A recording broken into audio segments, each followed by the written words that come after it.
구원이란 무엇인가? 구원의 조건은 정말 믿기만 하면 구원인가? 자, 이 내용에 대해서 이야기해 보겠습니다. 구원은 정말 신앙인으로서 가장 지향하는 그런 목표죠.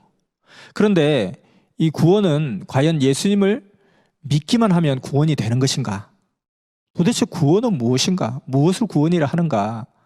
구원받았냐? 뭐 구원받아라 하고 이야기하는데 도대체 구원이 무엇인가? 자, 만약에 물에 빠진 사람에게 있어서 구원은 뭐겠습니까? 구조되어서 원상태로 가는 거죠. 그러니까 구원을 또 다른 말로 하면 구출, 구조 이렇게 생각하면 이해가 좀 쉬울 것 같아요. 병든 자에게 있어서 구원은 무엇이겠습니까? 병이 나아서 건강한 원상태로 돌아가는 것. 자, 구원은 이렇게 원상태로 돌아가는 것. 자, 어떤 그 이야기가 있는데요. 실화를 바탕으로 한 겁니다. 영국의 귀족 집안에 어떤 아기가 이 유람선을 타고 대양을 항해하다가 이 배가 파손이 된 거예요. 파손이 돼가지고 모두 다 죽고 이 아이만 살아서 떠밀려가지고 무인도에 떠밀려 가게 된 거예요. 근데 그 무인도는 원숭이들이 많이 살았는데 원숭이 부부가 바닷가를 이렇게 거닐다가 떠밀려온 그 어린아이를 발견하게 된 거예요. 근데 이 부부는 마침 이게 자식이 없었어요. 그래서 와, 하나님이 주신 선물이다 하고 그 아이를 덜쳐업고 가서 길렀어요. 그래서 이 아이는 사람이지만 원숭이로 살아가게 된 거죠. 이 아이의 입장에서 보면 이게 바로 타락이에요. 원 상태에서 멀어진 거잖아요. 떨어진 거죠. 원래 타락이라는 그 어떤 영어에도 보면은 영어 단어가 fall로 돼 있어요. 떨어지다. 그러니까 사람으로 살아야 되는데 원숭이로 떨어진 거예요. 이 아이에서는 타락이죠. 원 상태에서 떨어진 것. 그러면 이 아이의 구원은 뭡니까? 다시 사람이 되는 거죠. 원 상태로 돌아가는 거죠. 자, 그래서 이 타락이라는 것은 하나님이 우리 인간을 창조한 목적이 있어요. 창조 목적이 있어요. 그 창조 목적이 깨지고 떨어진 것이 바로 타락이다. 그럼 구원은 뭘까요? 이 타락된 세계에서 타락된 상태에서 다시 원 상태, 하나님이 우리 인간을 창조하실 때 생각했던 그 이상 세계, 그때로 다시 돌아가는 것. 이것이 바로 구원입니다. 그래서 창조 목적과 타락과 구원은 다 같이 연결되어 있는 거예요.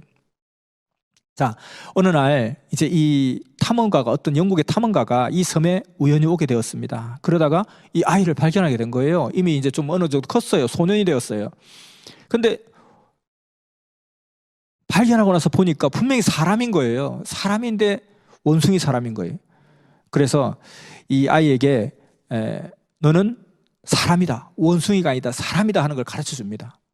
그래서 마침 또 이 아이가 어릴 때부터 목에 걸고 있던 목걸이가 있었는데 이 목걸이가 이 탐험가가 잘 아는 영국의 명문가의 이 자녀라는 표식이 있는 목걸이였어요.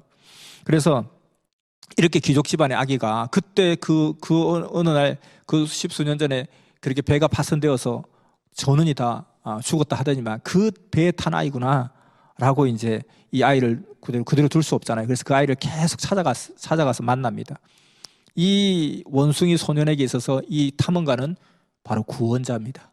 구원자의 입장이죠.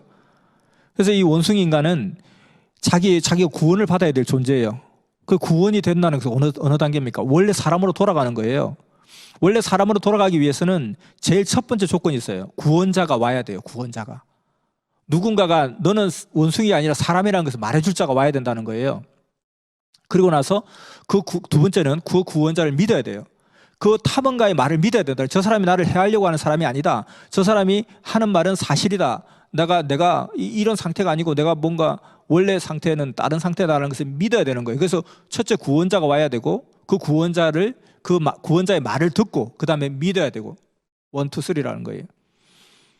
그래서 믿음이 필요한 겁니다. 그러면 믿음이 필요한 것은 맞는데 믿기만 하면 믿음만 있으면 끝이냐? 이 부분은 다른 겁니다. 내가 탐험가 아저씨 당신의 말을 믿습니다 한다고 해서 갑자기 사람이 확 되냐는 거예요. 사람이 안 되죠. 그 뒤에 뭐가 들어가야 돼요? 행함이 들어가야 됩니다. 어떻게 하면 그러면 사람이 되나요? 사람이 되려면 이렇게 하고 이렇게 하고 이렇게 해야 돼. 알겠습니다. 제가 하겠습니다 하는 만큼 구원이 이루어져 가는 거예요. 어느 순간 구원 뚝 되는 게 아니고 그냥 금을 넘었으면 구원 이게 아니고 구원이 되어 가는 거예요. 예수를 믿기만 한다고 사람이 이 탐험가를 믿기만 한다고 사람이 되는 거 아니잖아요. 그와 같이 예수님을 믿기만 한다고 구원이 안 되는 것입니다. 그러나 메시아가 필요하고요. 제일 중요하고요. 그 다음 두 번째, 그 메시아 말을 들어야 돼요. 그 메시아 말을 믿어야 돼요. 여기서 끝난다고 될 것 같아요? 아니죠. 어떻게 되죠? 그 말씀들을 믿고 행하는 만큼 구원이 이루어지는 거죠. 자, 그래서 우리가 사실은 정확하게 말하면 우리가 이 믿는다 하는 개념은 믿습니다 하는 이 개념이 아니라는 거예요. 사실은 믿기 때문에 그 믿음대로 행하는 것이 진정한 믿음이라는 거죠. 그래서 사실은 믿기만 해도 된다. 이게 원래는 맞는 말인 거예요. 근데 우리가 생각하는 그런 믿음이 아니라는 거죠. 정확하게 더 세분하게 이야기하면 믿고 그 믿었으니까 믿은 대로 행해야 된다는 거죠. 행함에 들어가야 된다는 거죠. 믿는다고 바로 인간이 되는 게 아니죠. 믿는다고 바로 구원이 되는 게 아니라는 것입니다. 자, 이제 그래서 사람이 되기 위한 연습을 하는 거예요. 사람이 되기 위한 연습. 그러면 이제 이리 와 해서 손짓 발짓 말이 안 통하잖아요. 말을 못 하잖아요. 손짓 발짓 하면서 너 일단 털부터 좀 밀자. 이거는 원시인이야. 털부터 밀자. 그리고 허리 좀 펴. 허리 구부정한 거 그게 멋있는 게 아니야. 허리 펴. 그리고 걸음걸이 좀 바꾸자. 이거는 팔자걸음에다가 180도 걸음에다가 안 돼, 안 돼. 그리고 너 손으로 자꾸 뭘 먹지 말고 이제는 나이프와 포크를 써야 돼. 그렇게 조금씩 사람이 되어가는 것이죠. 사람이 되어가는 만큼 구원이 이루어지는 것입니다. 탐험가를 믿는다고 해서 바로 사람이 되는 것이 아니라는 거죠. 노력해서 변하는 만큼 사람이 되어가는 것입니다. 그러기 위해서는 1차로는 믿음이 필요하고 2차로는 그의 이야기를 듣고 행함이 필요하다는 것입니다. 근데 행하는 데 있어서 어려움이 많죠. 불편하죠. 그냥 이렇게 네 발로 가는지 두 발로 가는지 애매하게 이렇게 하는 게 편한데 바로 직립보행을 하려니까 되게 힘들어요. 그리고 손으로 와구자구 먹으면 되는데 그걸 갖다 나이프와 포크를 가지고 너무 힘들어요. 근데 어떻게 해요? 힘들어도 행해야 되는 거예요. 그렇게 행해서 그것을 몸에 체득하면 너무 편한 거죠.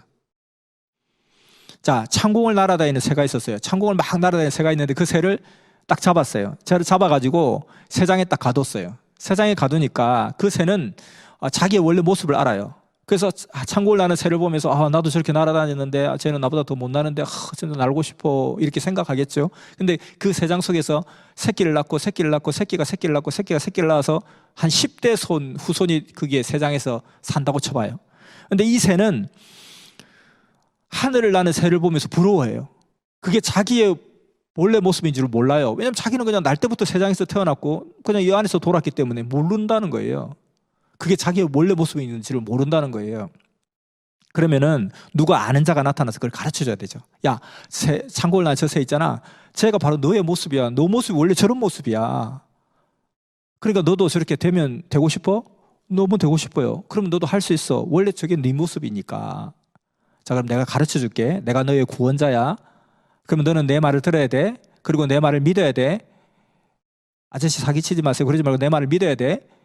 네, 믿겠습니다. 자, 그러면은 지금부터 내가 하는 대로 너는 따라서 행해야 돼. 행하는 만큼 저 상태로 가는 거야. 자, 그러면 너 날개를 쫙 펴봐. 근데 이 새는 새장에서 날개를 펼 일이 없었어요, 사실은. 뭘 그렇게 날개를 펴고 날 데도 없는데. 그러다 보니까 이게 아파요. 잘 안 돼요. 우리 50견 걸린 사람이 어깨 들기 힘들 것처럼 안 들려요. 아파요. 안 들려요. 어떻게 해요? 못하겠어요. 못하면 안 돼. 못하면 저렇게 못 돼. 너 저렇게 되고 싶어? 그럼 내 말을 믿어. 힘들어도 행해. 내가 도와줄게. 자, 그러면 힘들면 이렇게 한번 들어봐. 좀 쉽지? 네, 쉬워요. 봐, 내 말을 믿으라 했잖아. 그 다음에 또 이렇게 좀 들어봐. 이렇게 해봐. 자, 점점점 올라가지? 네. 이렇게 하면서 점점 이제 날개가 확 올라가는 거예요. 그럼 이 안에서 한번 날아보자. 그래서 그 새장 안에서 한번 이렇게 점프를 해보는 거예요. 자, 이제 어느 정도 되었으니까 이제는 내가 새장문을 열 테니까 너 여기서 이제 날개를 펴고 한번 힘차게 확 뛰어내려야 돼. 근데 이 새가 그걸 할 수 있을까요? 못하죠. 두렵고 무섭고 떨리죠. 번지 점프 하라면 누가 쉽지 않잖아요.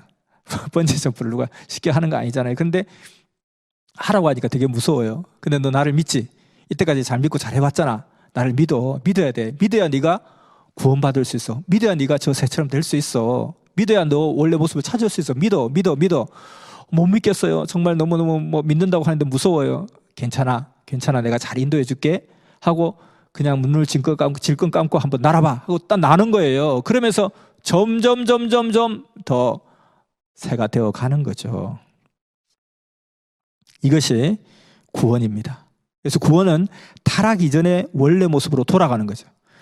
인간은 원래 하나님이 인간을 창조한 목적이 있다는 것입니다. 세상에 뭐 목적 없는 존재가 어디 있어요? 다 목적이 있어요. 그 목적대로 살아야 가치성을 발휘하는 거죠. 근데 이 세상의 모든 만물보다 가장 귀한 존재가 누구예요? 사람이에요. 내가 없으면 이 우주가 무슨 소용이 있어요? 아무 소용 없어요. 내가 천하보다 귀한 거예요. 근데 천하보다 귀한 나는 이 가치는 어디서 나오는 겁니까? 목적에서 가치가 나오는 거예요. 근데 목적을 안 하는 거죠. 인간이 사는 목적이 뭐야? 인간은 어디서 와서 어디로 가는 거고, 인간이 왜 사는지, 무엇을 위해 살아야 되는지 몰라요. 아무도 몰라요. 아무도. 그러면 목적대로 살기가 어렵겠죠? 목적대로 살기가 어려우면 어떻게 되겠어요? 가치성을 발휘하지 못하게 됩니다. 다이아몬드 작은 이 돌멩이 하나가 1억을 가치를 가지고 있다. 그럼 이거 왜 그 1억 가치가 있을까요? 그 목적이 가치성을 이야기하는 거예요. 근데 그 가치성을 그 목적대로 발휘할 때 가치성이 나오는 건데, 이거 가지고 구슬치기 한다든지, 이거 가지고 뭐 다른 걸 해보세요. 뭐 100원의 가치도 없을걸요. 그래서 그 목적을 알아야 가치를 발휘할 수 있다. 근데 우리 인간의 가치는 가장 귀한 가치인데 목적을 모른다는 거예요. 목적대로 살지 못하면 어떻게 되세요? 허무할 수밖에 없죠. 그래서 사람이 죽을 때 다 인생은 허무해 하고 죽는 거예요. 목적을 모르고 살았다 이거예요. 그래서 여러분, 목적을 알고 살아야 되겠죠. 이런 우리 인간을 창조한 목적이 있다는 것입니다. 그 목적을 상실해버리고 잃어버린 것이 바로 타락이라는 거예요. 그 타락된 세계에서 다시 원상태로 되돌려 가는 것이 바로 구원이라는 것입니다. 그래서 구원을 알려면 창조 목적이 무엇인지, 타락이 무엇인지 알아야 된다는 거예요. 이것이 바로 구원의 개념입니다. 우리 뭐 구원받았냐, 구원받으세요, 말은 쉽게 하지만 사실 구원이 뭔지도 정확하게 잘 모르고, 구원이 뭔데요? 예수 믿어 천국 가는 거예요. 이렇게만 아주 추상적으로 이야기했죠. 자, 그러면 이제 구원의 조건은 무엇인가? 구원의 조건을 한번 정리해 보겠습니다. 구원의 조건 첫째, 메시아를 만나야 된다. 그 메시아는 어떤 존재인가? 타락지 않은 존재. 자, 물에 빠진 자를 구하려면 물에 빠지지 않은 자여야 됩니다. 병든 자를 낫게 하는 자는 병이 들지 않은 자여야 됩니다. 그리고 누구죠? 원숭이 소년을 고쳐주려면은 그는 원숭이가 되지 않은 정상적인 사람이어야 되겠고요. 이와 같이 구원자는 타락하지 않은 자, 탐험가 같은 사람, 또 이 세상의 새를 갖다 꺼내주려고 하는 사람, 이런 경우 메시아를 만나야 된다는 거죠. 두 번째는 그의 말씀을 들어야 됩니다. 그의 말씀을 듣고 믿어야 됩니다. 그 말씀을 믿었으면 이제 그 말씀대로 행해야 됩니다. 그렇게 행함으로 인해서 그 행하는 만큼 변화가 될 것입니다. 그 변화되는 만큼 구원이 되는 것입니다. 그래서 예수님도 말씀하셨죠. 하나님 아버지가 온전한 것처럼 너희도 온전하여져라, 이거죠. 메시아 예수님의 말씀을 듣고 그 말씀대로 믿고 따르고 행함으로 하나님을 닮아가는, 하나님과 싱크로율이 높아지는 것을 바로 신앙이 깊어졌다, 구원받았다, 이렇게 표현하는 것입니다. 구원은 하루아침에 뚝딱 되는 것이 아니라 점점점 이루어져 가는 것입니다. 자, 이상으로 구원의 개념과 구원의 조건에 대해서 이야기했습니다.